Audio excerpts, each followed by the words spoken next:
Hi there, I'm Jim. And I'm Claire. Let's talk teaching.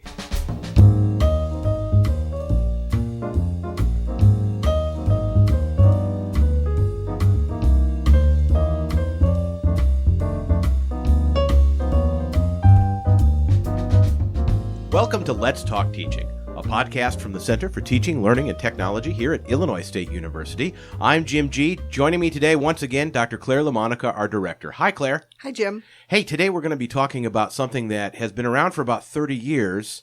It's almost kind of become ubiquitous. I love that word, by the way. We see these little pamphlets that we're going to talk about all over CTLT. We give them out so much. What is it? What is it? Yeah. Well, what we're going to be talking about is 7 principles for good practice in undergraduate education. Okay. And it was originally an article in a journal and has been reprinted in pamphlet form. It's all over the internet. You can, if you start Googling principles for good practice, it'll pop up. And you don't have to, because we will link to the source article or as close as we can get to it on our show page for today. I think that's best to go back to the sort of unabridged version. But it's not long, but it's basically a set of principles that was derived from a sort of meta-analysis of about 40 publications about undergraduate education. And so what the authors did was do a lot of research on good practice in undergraduate education and then pull it together and distill it down into these 7 principles. So we have them everywhere. We have, if you've ever been to CTLT when at a time when lunch was served, then these principles were literally right in front of your nose as you were picking up your salad or your sandwich. Okay. Because we have them. We had a wonderful graphics intern one year who created posters out of these. Oh, that's right. And they're beautiful. Yeah. And but we also tend to give out these pamphlets pretty much at the drop of a hat. We use them during workshops. We give them out during consultations. So they're sort of everywhere. They're kind of all over campus at this point. Yeah. And we'll put a picture up of our posters too. We should do that. We can show that off a little bit. And of course, we're giving these out not because we have them and we're trying to push them because we over ordered them. Right. It's because there's really something useful in these 7 principles. Although we should say that this is not like what we've talked about in a couple of previous episodes. This is not a prescriptive. I'm using the word properly now, not proscriptive. Prescriptive. It's not a step-by-step sort of thing or a how-to thing. It is, like you said, best practices. It's best practices. It's promising practices. Yeah. It's a little more descriptive, although it also is. It's kind of a combination between descriptive and how-to. So it describes these principles, but then it gives some specific suggestions for implementation and how they can be implemented into any class. So let's talk about what are the 7 principles. Okay. All right. The big 7. The big 7, right. So the magnificent 7. The magnificent 7 of teaching. There we you go. So the 7 principles are that good practice first encourages student-faculty contact, then encourages cooperation among students, third, encourages active learning, fourth, provides prompt feedback, 5, emphasizes time on task, 6, communicates high expectations, and 7, respects diverse talents and ways of learning. If you can do those things, if you can kind of weave those principles through your teaching, then the result can be improved student learning.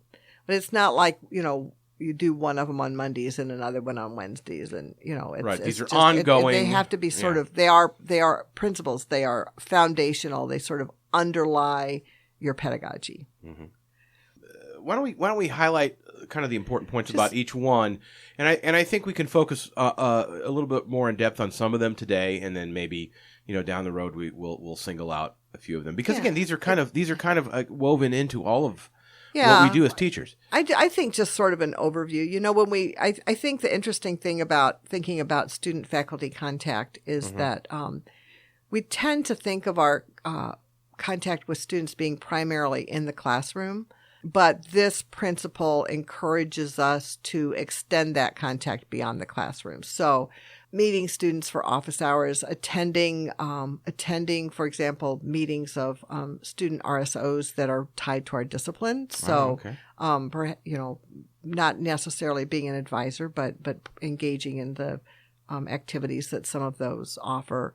Just getting to know students, and that's the big thing. We know that one of the most important factors in retention and persistence is the connection that a student makes with an individual person on campus. Mm-hmm. And also that if you talk to people about why they pursued a certain area, why they became a sociologist, it's because they had this professor, maybe in the first sociology course they ever took that just, lit them up. Mm-hmm. So that's, that's just really huge is spending time getting to know our students. Right. So good practices that encourage cooperation among students. That's more than just having them do a group presentation at the end of the semester, right? Well, yes. Although I'm not against group presentations at the end of the semester. No, not at all. But or against having them write papers collaboratively. But boy, that's a whole bunch of different podcasts. Yes, it is. But yeah, I think even encouraging the formation of student study groups is really important. And it's particularly important for certain populations of students who don't. So first generation college students, a lot of times think that they have to go it on their own. Mm-hmm. And they don't understand that, no, studying together, getting together with groups, talking about the ideas from your courses is one way of understanding the material. And no, it's not cheating. It's, it's cooperation. Mm-hmm. And so that's kind of a good practice, a good learning practice for students. So we need to encourage it because not everybody will automatically do it. And there are existing organizations or there are programs that are put on by the Dean of Students Office or the University College or RSOs or whatever, where students have the opportunity to talk to people who are in similar circumstances. So part of it might also be as faculty members being aware of what all of the buffet of services that are offered on a campus and helping your students connect with those. Yeah, sometimes even just being able to say to a student who comes to your office and says, "Oh my, I'm feeling really uncomfortable. I'm a vet. I was in Iraq." And I feel pretty out of place with all these 18-year-olds who have no world experience. Just knowing that we have a study center specifically for veterans. Mm-hmm. Wow, you don't need to do much more than that. Mm-hmm. You can just mention that it's there, and they'll find it, and that'll be huge for them. I think that's good, and I think as we go forward with the rest of our episode here today, I think that's actually a good. What we just did there, I think that's helpful because. Let's give people just little suggestions on how they can apply these principles, and then again, we can go in more depth in future episodes on what some of the deep meaning is behind some of these principles. For example, number 3 talks about good practice encourages active learning. I think active learning is kind of one of those phrases. It's kind of a buzzword now, isn't it? Yeah. In fact, students ask for it. Students ask for it by name. We talked about that in a previous podcast.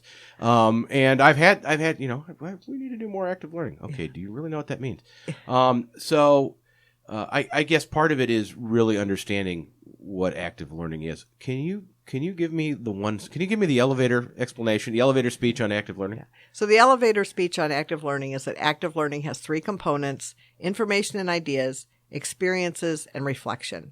And if you can offer students a chance to take advantage of all 3 of those, give them some information, give them something to do with it, and have them reflect on how what they did connected to what they learned, to the information you had given them, then that's active learning. That's active learning. So just getting students to talk a little bit in class, which is a laudable goal in and of itself some days. Yeah. But just getting them to talk in class is not the full idea of active learning. No. Just having them be conscious is not as opposed to inactive learning, right? Right. Yeah. So what are some suggestions if you wanted to incorporate this, or if you were looking to incorporate this principle into your teaching? I know that active learning is a huge topic, but what would you suggest, or what are some things that you've seen? Well, it sounds harder than it is. I mean, it's not that hard. So Right. if you're teaching math, then you explain a concept, you explain how to do something with math, and you have your students do it. I think the piece that gets left out a lot of times is the reflection. So, their chance to sort of engage at a metacognitive level about, okay, so how did you do that? How did you do that problem? What helped you work through it? Where did you run into trouble? How did you overcome the trouble? And that same principle can be applied in a lot of different disciplines. So I don't think we want to make it sound harder or more complicated than it really is. Okay. Number 4. Number 4 is the hardest one. Yeah, all I had to do was pause. This is so hard. That number 4 is give prompt feedback. And I struggle with this myself. I once pretty much incited a riot by when I was working with the writing programs, one of my responsibilities was each year I reviewed and revised this course guide that we had for English 101, the freshman composition course. And one year I put somewhere in the course guide that students should expect that their instructors would return graded work within, I don't know if I said a week or 2 weeks, whatever I said. Yeah. The graduate students who were primarily responsible for teaching that course almost burned me in effigy. I mean, it was not my most popular semester. But so prompt feedback really is important. It is. Yeah. It's more important at the formative stages. So formative feedback needs to be quite prompt, like probably in the moment. Yeah. Summative feedback can be a little more delayed, but the problem is that the best learning is going to happen the sooner you can get the feedback back to the students and they can digest the feedback while the learning experience is still fresh in their minds. That's going to help them learn. You have to be realistic. I mean, I actually think that it helps to tell your students, I plan to give you your work back within X amount of time, and that sort of puts in a little layer of accountability for you. Well, it does now. The flip side of that is that you have to deliver on that within X amount of time, and if you don't, life happens. Yeah. So as soon as you guarantee that, your kid is going to get sick, and or something is going to happen. Yeah.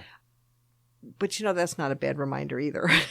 No, that's true. Life happens to everybody. It happens to us. It happens to our students. And if we have to throw ourselves on the mercy of a class and say, "Gosh, I meant to get that back to you, but this happened and I couldn't," they're usually pretty understanding. So, just before we leave this point or this principle, I should say, 2 observations. One, I have found that I have kind of in the teaching I'm doing now, in the course that I've been teaching for the last few semesters, it is a very iterative process because these are students who are working on critiquing performance and critiquing their own performance, and so we have to we perform, critique, and we're looking for a longitudinal sort of view of their improvement.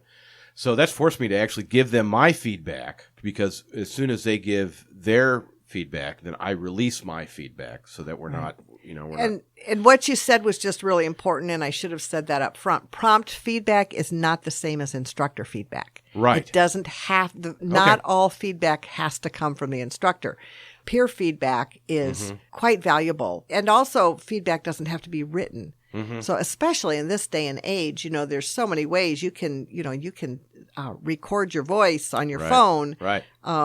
And send your message to the students, so you can record your feedback. I mean, there's lots and lots and lots of options. Yeah.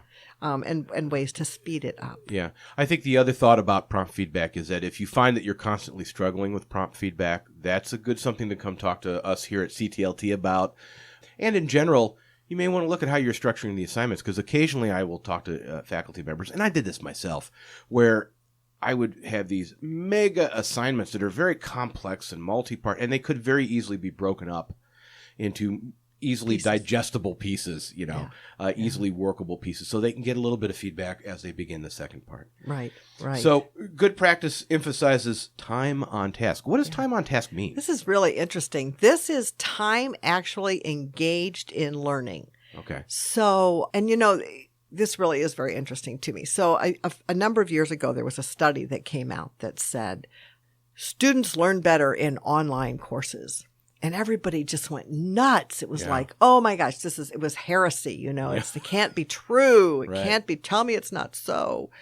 But if you read the research, if you dug down into the research, the reason students were doing better was that they were spending more time engaging with the content in an online class than they were in a face-to-face class.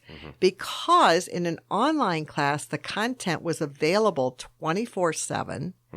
And they were going back and re-engaging. So if it included a podcast from the instructor explaining a particular concept, they could go back and listen to that instructor's explanation again and again and again. And they could stop it at points where, you know, if you were explaining how to do something, they could stop it.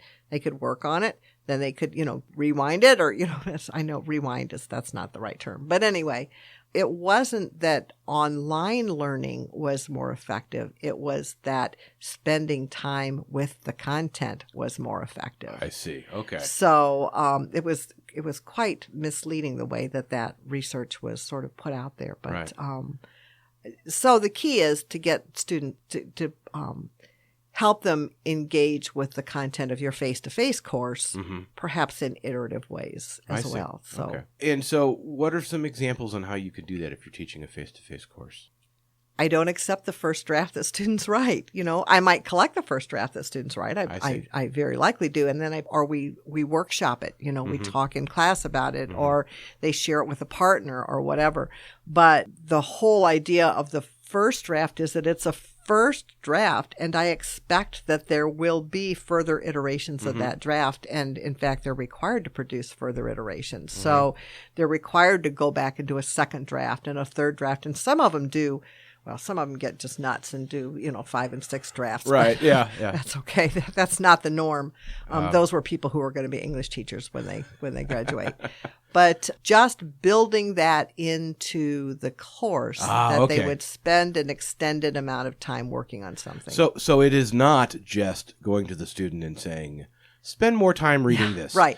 Yeah. Read that chapter again. Learn harder. You know, it doesn't work that way. So what you're doing is you're figuring out ways, regardless of your discipline, to build in that engagement, build in that time. To build in an expectation of extended engagement. Yeah. And kind of how are you going to do that? Well, you're going to go write another draft. Well, you're going to review someone else's solutions to these equations. And give them feedback on it. That's a way of they're still learning their own material as well. Right. Right. Yes. So good practice communicates high expectations. Yeah, this is a tricky one. I think that a lot of times we think that we're communicating high expectations if we just put our learning outcomes in bold. Right. Yeah. It's like, you will learn this. It's, sort of shouting at the students. That's not really what we mean, of course. And, and high expectations are also tricky because they need to be reasonably high expectations.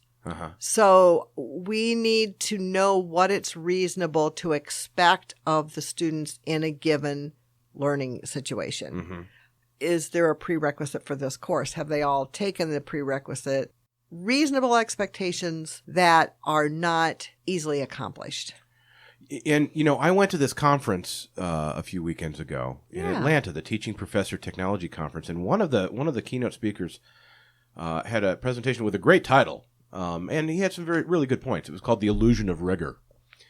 And the idea that for most faculty members, and he was speaking to an extent of the feedback that comes from the college and the department and the committee down, you're giving too many A's to your students. They're looking at it from a grading standpoint. And of course, we had a great podcast a couple weeks ago where Julianne and I talked about the difference between assessment and grades. Right. And what we're really talking about is with setting high expectations is setting the expectation for rigor in the learning. Yes. And if they achieve that, then they are going to get a high grade in the course. I have a colleague one time who said, I was talking to her and she said, Well, of course my students all get A's. I am a great teacher.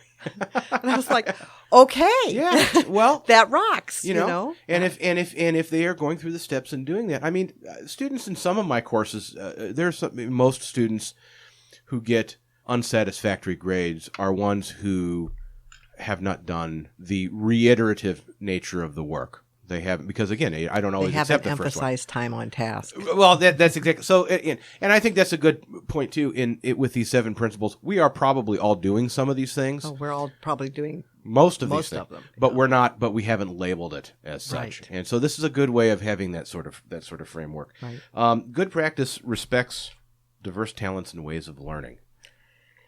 Yeah, I think this is probably one of the things that's really important at the undergraduate level as opposed to the graduate level, because by the time students become grad students, they've sort of sorted themselves out into disciplines that are a good match with their strengths. Right.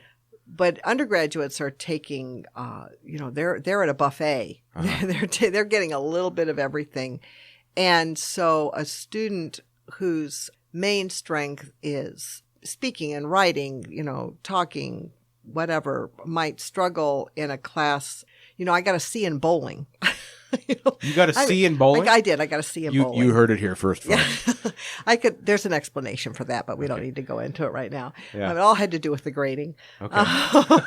And the fact that on the first day of the class, I bowled the best game of bowling that I've ever bowled in my whole life, before or since. But anyway, I'm not kinesthetically gifted. My muscles don't have any memory on their own. It doesn't feel like that to me. It feels like I have to think out, motions when I'm doing things like bowling.